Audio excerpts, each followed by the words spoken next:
MG के साथ surrender पर मिलेगी 4.5 लाख की अनुग्रह राशि।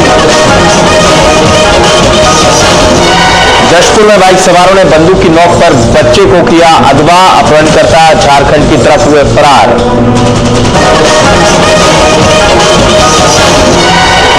शहला मसूद हत्याकांड के आरोपी जायदा ने सीबीआई पर लगाए सनसनीखेज आरोप, कहा ध्रुव नारायण सिंह को बचाने के लिए छुपाई सीडीओ लैपटॉप। डकैत सूरज पारदी का इंदौर की कोर्ट में सनसनीखेज बयान, कहा पुलिस ने गांव से उठाकर फर्जी मुठभेड़ में मारी थी गोली। ग्वालियर के जीआर हॉस्पिटल के हॉस्टल पर पुलिस का छापा, 9 जून को परिसर में फायरिंग के मामले में की कार्रवाई।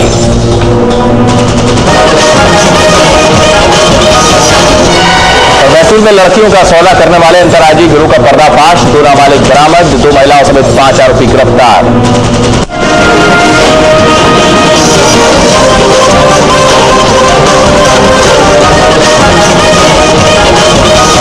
इस कार्यक्रम के सह प्रायोजक हैं Tagore coaching centre, Kuchaman city, जिला नागौर, राजस्थान। और become a franchise success through education board marks, score with अस।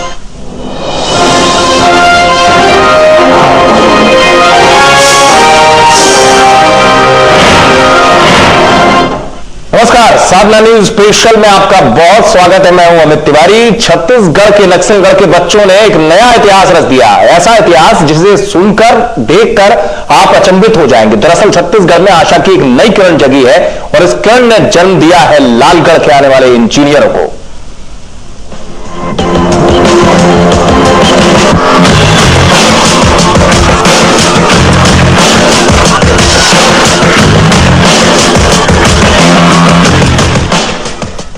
जी हां, ये अपने आप में कामयाबी की वो दास्तान है जिसमें चुनौती भरे कई इम्तिहान थे। IEEE में नक्सल प्रभावित इलाकों के बच्चों ने सफलता का एक नया आयाम लिख दिया और इस आयाम को मुकम्मल बनाया रायपुर की प्रयास नामक संस्था के विद्यालय ने। इस संस्था के 222 बच्चों ने IEEE में अपना भाग आजमाया और 149 बच्चे IEEE के लिए सिलेक्ट भी हो गए।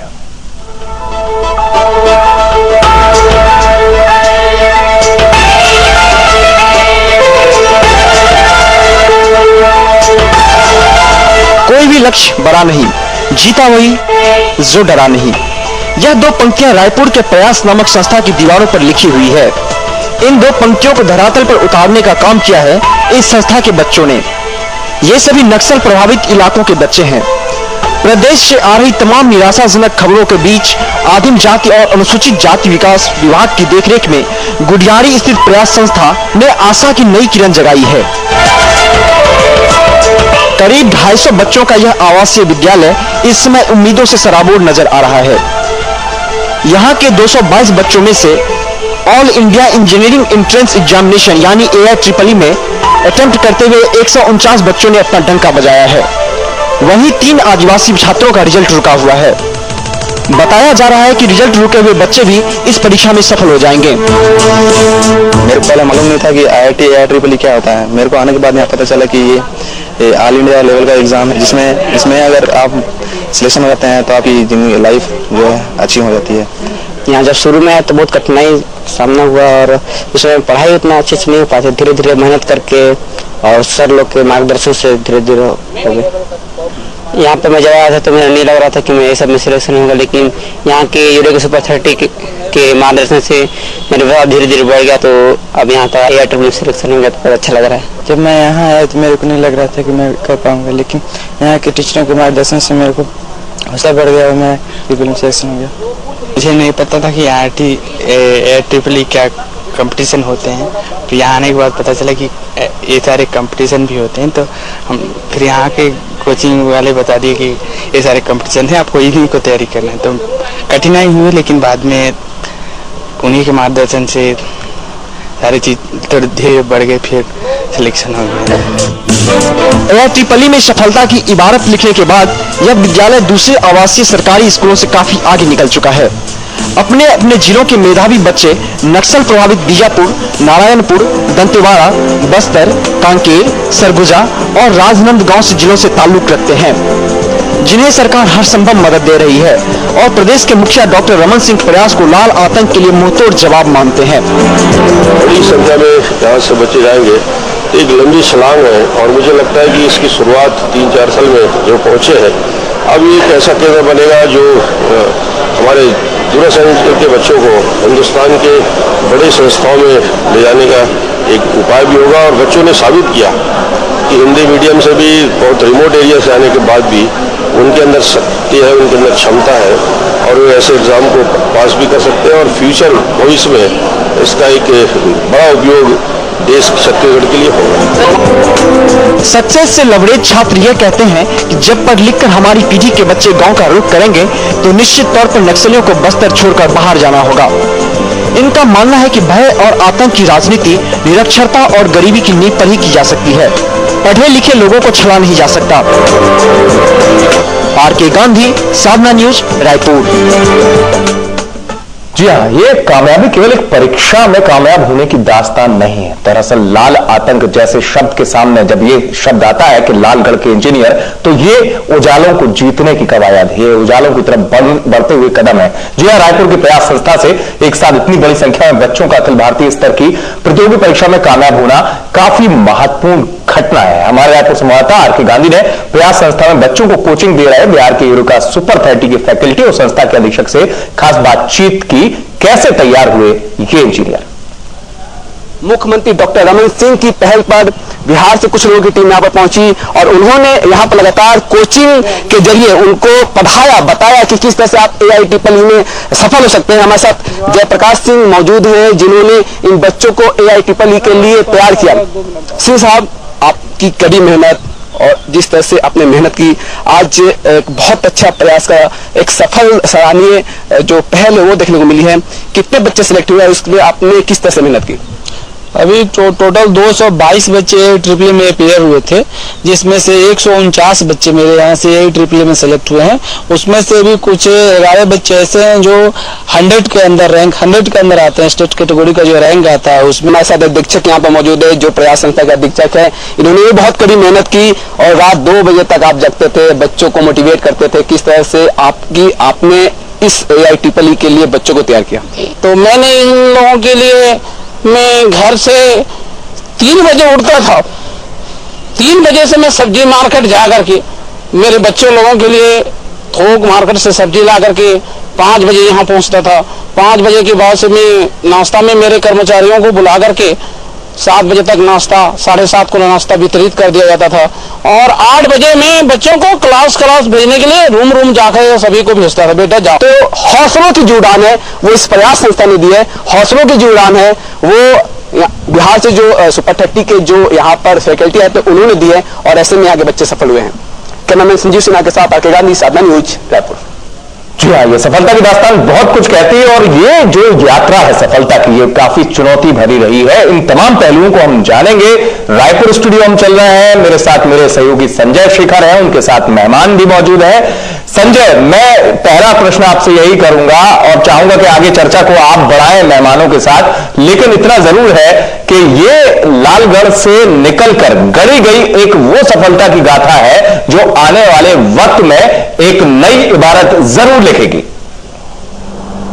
जी निश्चित तौर पर जो नक्सलगढ़ है वो एक नई करवट ले रहा है और जो सफलता अर्जित हुई है, जो अभी जिस तरीके से संकेत आए हैं, इसको एक छोटा बहुत बड़ा नहीं, एक छोटा संकेत कहेंगे, क्योंकि मुझे लगता है कि भविष्य अभी बहुत विस्तार के साथ आगे खड़ा हुआ दिख रहा है। इन तमाम मुद्दों पर हम चर्चा करेंगे, इसके क्या मायने हैं, आगे क्या संभावनाएं हैं। हमारे साथ छत्तीसगढ़ प्रदेश के आदिम जाति जनजाति कल्याण मंत्री और PHA मंत्री केदार कश्यप जी मौजूद है और साथ में भारतेंदु बत्सोत्रा जी मौजूद है जो कि सेंट्रल इंचार्ज है प्रयास के और इन्हीं के निर्देशन में यूरेका सुपर 30 के सेंट्रल इंचार्ज है और इन्हीं के निर्देशन में सभी बच्चों ने सफलता अर्जित की है। सबसे पहले हम केदार जी आपसे जानना चाहेंगे इस सफलता को आप कैसे लेते हैं और हमको तो बड़ा अद्भुत लगता है और हम तो बहुत बधाई देते हैं गवर्नमेंट को भी कि इस तरह के प्रयास को लगातार आगे रखने की जरूरत है, क्योंकि जो एक नई सुबह की किरण दिख रही है खासकर नक्सल प्रभावित इलाकों की, उसको आगे कैसे आप ले जाना चाहेंगे? देखिए, हमारे माननीय मुख्यमंत्री डॉक्टर रमन सिंह जी का संकल्प था कि हमारे जो नक्सल प्रभावित क्षेत्र के जो बच्चे हैं, प्रतिभावान बच्चों को एक ऐसा आधार मिलना चाहिए जिससे वो अपने सपनों को पूरा कर सके। हमारे जो नक्सल प्रभावित क्षेत्र के बच्चे केवल अपनी शिक्षा के माध्यम से मात्र पंचायतकर्मी, शिक्षाकर्मी, स्वास्थ्य कार्यकर्ता ही न बने, वो जीवन के उस लक्ष्य को प्राप्त करें जिनके लिए जो सपना उनके माता पिता ने, हम जनप्रतिनिधियों ने और हमारे प्रदेश के मुखिया ने देखा है। तो उस दृष्टि से हमने राजधानी में ये प्रयास कार्यक्रम चालू किया और जिसका परिणाम कल निकला, जिसमें हमारे लगभग 151 बच्चे हमारे AIEEE में सेलेक्ट हुए हैं और 2 बच्चे IIT में सेलेक्ट हुए हैं। तो ये प्रयास की सबसे बड़ी सफलता है और इसके लिए हम सभी माननीय मुख्यमंत्री जी को धन्यवाद देते हैं जिन्होंने इतने बड़े कार्य को संचालन करने में उनका जो मार्गदर्शन था उसके आधार पर इतनी बड़ी सफलता मिली है और ये सफलता अब निरंतर चालू रहेगी और हमारे उस क्षेत्र के बच्चे जहां पर शिक्षा की दृष्टि से, जहां पर सड़क की सुविधा नहीं है, जहां पर शिक्षक नहीं है, जहां पर इंफ्रास्ट्रक्चर नहीं है, उसके बावजूद भी उन प्रतिभावान बच्चों को हमने उस स्तर तक पहुंचाने का काम किया। आगे भी हम इस तरह के काम करके उन बच्चों को उनके सपनों को पूरा करने में भरपूर मदद करें। सबसे महत्वपूर्ण बात यह थी कि जो बच्चे हैं उनको ये पता नहीं था इससे पहले कि AIEEE क्या होता है, IIT क्या होता है, इंजीनियरिंग किस तरीके से आगे बढ़ा जाता है और उन तमाम विपरीत परिस्थितियों के बीच में इतनी बड़ी सफलता मिली है। हमारे साथ भारतेंदु गोत्रा जी मौजूद है जो कि सेंट्रल इंचार्ज है यूरोका सुपर 30 के। और किस तरह की चुनौती थी? जो बच्चे अंग्रेजी नहीं जानते हो, बस्तर के दूरस्थ क्षेत्रों से आए हो, सरगुजा के दूरस्थ क्षेत्रों से आए हो, जिनको पता नहीं है कि IIT क्या होता है, जिनको पता नहीं है कि AIEEE क्या होता है, उनके साथ काम करते हुए फिर उनको आगे लेकर के जाने में किस तरह की स्थितियां बनी, किस तरीके से आपने तैयारी को आगे बढ़ाया और किस तरीके से पूरे इस स्थिति तक पहुंचे? सबसे पहले तो हम प्रदेश के मुखिया माननीय मंत्री जी, माननीय मुख्यमंत्री जी और मंत्री जी को धन्यवाद देना चाहते हैं कि हमारी संस्था को यहाँ पे कार्य करने का मौका दिया। दूसरी बात है कि जब बच्चे यहाँ पे सिलेक्ट होकर प्रयास बालक आवासीय विद्यालय में आए थे तो ये बच्चे 60% से ऊपर मार्क्स लाए थे 10th में, 10वीं में। उसके बाद जब यहाँ पे आए तो इनको मतलब हिंदी में ही पढ़ के आए थे। जब यहाँ पे आए तो आजकल साइंस में जितनी भी अच्छी बुकें आती है सब रेफरेंस बुकें जो है सब इंग्लिश मीडियम में, तो बच्चों को तो शुरू में बहुत मुश्किल हुई हिंदी से इंग्लिश में कन्वर्ट होने में। लेकिन हमारी संस्था ने एक कोर्स डिजाइन किया है CBIC, competition and board integrated course, जिसमें है क्या कि कंपटीशन और बोर्ड दोनों को मिलाकर हम लोग एक कोर्स बनाते हैं जिसके अनुसार हम बच्चों को पढ़ाते हैं। ठीक, और इन हाउस एक्सपेरिमेंट के तहत ये सब कुछ चलता है। इन हाउस एक्सपेरिमेंट का मतलब है कि गुरुकुल परंपरा पे आधारित है। इसमें क्या है कि हमारे शिक्षक और बच्चे दोनों साथ साथ रहते हैं। इस संस्था के डायरेक्टर है मिसेस शोभा, जो भी यहाँ बच्चों के जो यहाँ सारे बच्चों के साथ 250 बच्चों के साथ उसी परिवेश में रहती थी और बच्चों को एक माँ का प्यार देती थी। बच्चे उन्हें प्यार से माँ बोलते थे। तो काफी मुश्किल रहा, लेकिन फिर भी ये बच्चे बहुत ही अच्छे थे और तब जाके इतना अच्छा रिजल्ट आया है और हमने मेहनत किया है। छात्रों का लगन भी बहुत इसके प्रति रहा। आगे क्या है? कुछ बच्चे असफल भी रहे हैं, उनके बारे में क्या है आगे? उनको लेकर के किस तरह का आप लोग? जो बच्चे अभी असफल रहे हैं, लगभग 75 बच्चे असफल रहे हैं, वो भी PET में सेलेक्ट हो जाएंगे और वो भी किसी न किसी इंजीनियरिंग कॉलेज में चले जाएंगे। मंत्री जी, इससे आगे क्या स्टेप क्या होगा?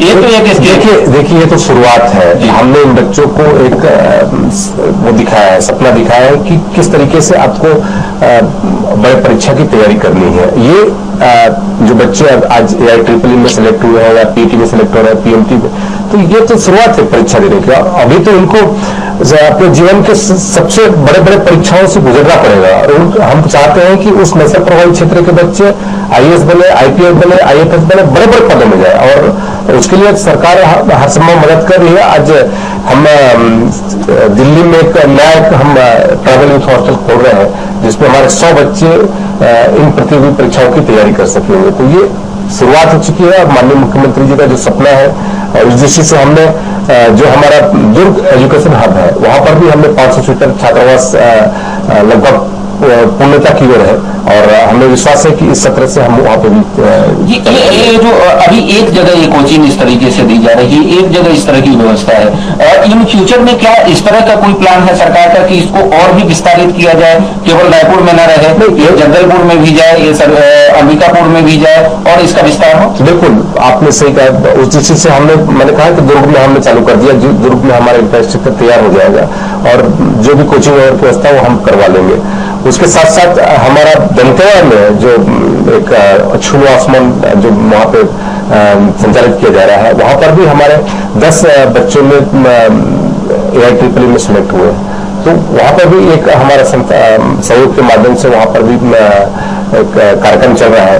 उसी तरीके से बस्तर में हम 500 सीटर बालिकाओं के लिए छात्रावास बना रहे हैं, जो हमारे नक्सल प्रभावित क्षेत्र के प्रतिभावान बच्चों को वहाँ पर रखेंगे, उनको भी अच्छी कोचिंग देंगे और अच्छे प्रतियोगी परीक्षाओं को तैयार करेंगे। तो ये सिस्टम हम सर्वेगा तक इसको ले जाएंगे। भारतेंद्र जी, मैं आपसे जानना चाहूंगा, ये बच्चे सारे कहीं ना कहीं नक्सल प्रभावित क्षेत्रों से हैं, तो आपको रहते हुए उनके साथ, चूंकि गुरुकुल परंपरा में आप उनके साथ रहे हैं, तो रहते हुए कहीं वो दहशत, कहीं वो भय या कहीं जो नक्सलवाद से वो पीड़ित रहे हैं, इसकी छाप उनके ऊपर कहीं ऐसा कुछ देखने को नहीं मिला है। बल्कि बच्चे बहुत ही डिसिप्लिन थे, अनुशासन में रहते थे।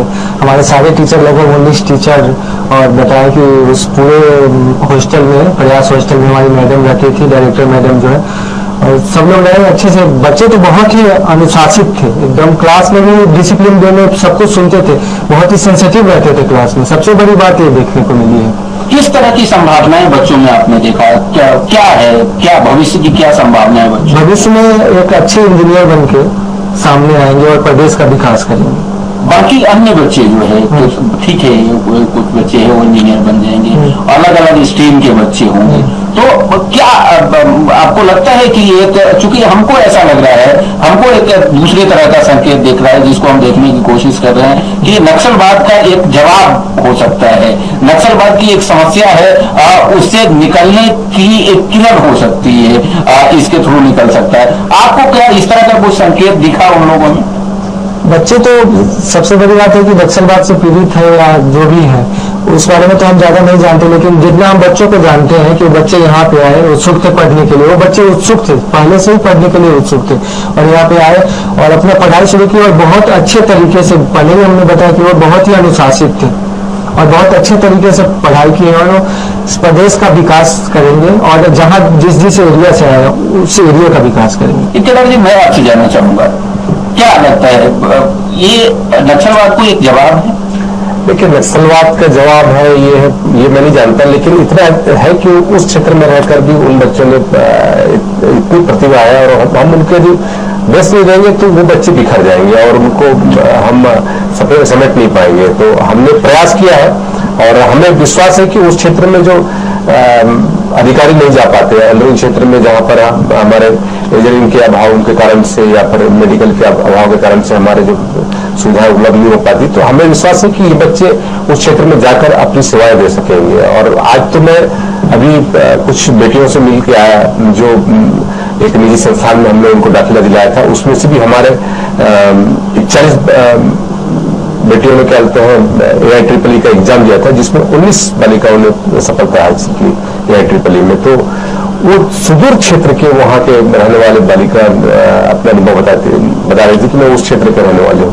मुझे तो मतलब बड़ा गर्व महसूस हुआ कि हमने उस बच्ची को उस स्तर तक लाने का प्रयास किया। तो ये हमारी शुरुआत है और हमारी कोई ये माध्यम हो सकता है, क्योंकि नक्सलियों की तरफ से कहा जाता है कि विकास की किरण से इनको दूर रखा गया और विकास की वजह से, विकास न होने के कारण नक्सलवाद है, क्योंकि इनको बहुत देर तक जो है विकास की किरणों से दूर रखा गया था, इनको इनका हक नहीं मिला था, इसलिए नक्सलवाद है। तो उसको कहीं ना कहीं एक जवाब हो सकता है कि नहीं, हम उनको बराबर मौका दे रहे हैं, हम उनको आसमान छूने का मौका दे रहे हैं, हम उनको इंजीनियर बनने का मौका दे रहे हैं, हम उनको डॉक्टर बनने का मौका दे रहे हैं, हम उनको IAS बनने का मौका दे रहे हैं। तो ये सरकार की पॉलिसी का एक हिस्सा, एक जवाब के रूप में।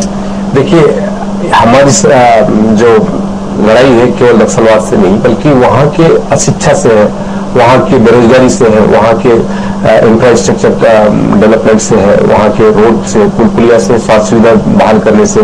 ये सुविधा हम जब वहाँ के बच्चों को तैयार करेंगे तभी हमारे बच्चे उस क्षेत्र में जा पाएंगे और अपनी सेवाएं दे पाएंगे। तो हमने अभी शुरुआत की है और मुझे विश्वास है कि इन्हीं बच्चों में से हमारे भविष्य उस क्षेत्र में जाकर अपनी सेवाएं दे सकेंगे। आज मेडिकल कॉलेज बस्तर में खुलता है माननीय मुख्यमंत्री जी के प्रयास से, तो हमें विश्वास है कि उस क्षेत्र में रहने वाले बच्चों का मेडिकल के क्षेत्र प्रति उसका विश्वास बढ़ेगा और वो मेडिकल की लाइन में जाने के लिए अपनी कोशिश करेगा कि हम कैसे इस कॉलेज में दाखिला लें। आज यदि हम प्रयास चालू किया तो प्रयास में लोग पूछने आते हैं, जैसे अभी हम बात कर रहे थे तो कि इस कॉलेज में कैसे हम प्रवेश लें, यहाँ पर हमारे एडमिशन का तरीका क्या है। तो यदि हम अच्छा करके दिखाएंगे तो निश्चित तौर पे सारे जो लोगों का। मैं उसी सवाल पे आ रहा हूँ कि अब जो है प्रयास की सफलता ने प्रयास की लोकप्रियता को भी काफी बढ़ाया है, तो अब आगे क्या प्रयास के दूसरे ब्रांचेस शुरू होंगे, क्या दूसरी तरह का प्रयास शुरू होगा, क्योंकि अब तो भीड़ बढ़ने वाली है काफी। बिल्कुल आपका प्रश्न सही है और इस दृष्टि से हमने चालू किया था, तो अब लगातार मैंने कहा दुर्ग में हम चालू कर रहे हैं एजुकेशन हब और हम जहाँ देखेंगे कि जहाँ पे हम सुविधा उपलब्ध करा सकते हैं वहां पर इंफ्रास्ट्रक्चर डेवलप करके और वहां हम उन बच्चों को दाखिला दिलाएं। ये तो इंजीनियरिंग की बात हुई, मेडिकल के लिए भी कुछ? मेडिकल के लिए भी इस तरह का मैंने उसके संदर्भ में बिलासपुर के हम कलेक्टर से भी बात की है कि वहाँ पे हमको जमीन की उपलब्धता दिलाए, तो हम उनको मेडिकल के लिए भी वहाँ पर अपने बच्चों को दाखिला देने का काम करेंगे, वहाँ कोचिंग प्रारंभ कराएंगे। ये नक्सल प्रभावित क्षेत्र के जो बच्चे हैं उनके लिए और क्या क्या आपके पास योजनाएं हैं, क्या क्या कार्यक्रम है? देखिए, नक्सल प्रभावित क्षेत्र के लिए तो बहुत सारे कार्यक्रम है, बहुत सारी स्कीमें तो राज्य सरकार चला ही रही है। पर एक बात और बताना चाहूंगा कि हमारे जो ये सहयोग कार्यक्रम है, आस्था कार्यक्रम है, इसमें हम तरह तरीके से अपने बच्चों को एजुकेशन के लिए लाते हैं। जो हमारे नक्सल पीड़ित बच्चे हैं, जिनके माता पिता या फिर उनके परिवार को किसी नक्सली ने आजाद किया है, तो उन बच्चों को हमने राजनांदगांव में लगभग 200 ऐसे बालक बालिकाओं को लाकर अच्छे अच्छे संस्थानों में उनको दाखिला दिया है। तो वो वहाँ के कलेक्टर ने उसके लिए बहुत अच्छी मेहनत की है और अपने बच्चों को उसी स्तर तक पहुंचाया है। उसी तरीके से आस्था हमारा जो दंतेवाड़ा में संचालित है, वहाँ पर ये बच्चे जो अभी सिलेक्ट हुए हैं इनका आगे क्या, आगे भी आप इसी तरह से देखभाल करते रहेंगे, आगे भी इनको असिस्ट करते रहेंगे? देखिए, अभी हम आगे की पढ़ाई के लिए भी उसको हम निरंतर निगरानी करेंगे ताकि वो बच्चे अपने सपनों को साकार कर सकें। जी, तो सपने को साकार कर सके और बस्तर और सरगुजा और जो नक्सल प्रभावित छत्तीसगढ़ का इलाका है वहाँ एक नई सुबह दस्तक दे, एक नई तरीके से नक्सलवादियों को जवाब मिले और नक्सलवादी भी सोचने को मजबूर हो जाए कि नहीं, इन बच्चे जो है यहाँ की जो प्रतिभाएं हैं उनको आगे बढ़ने दो।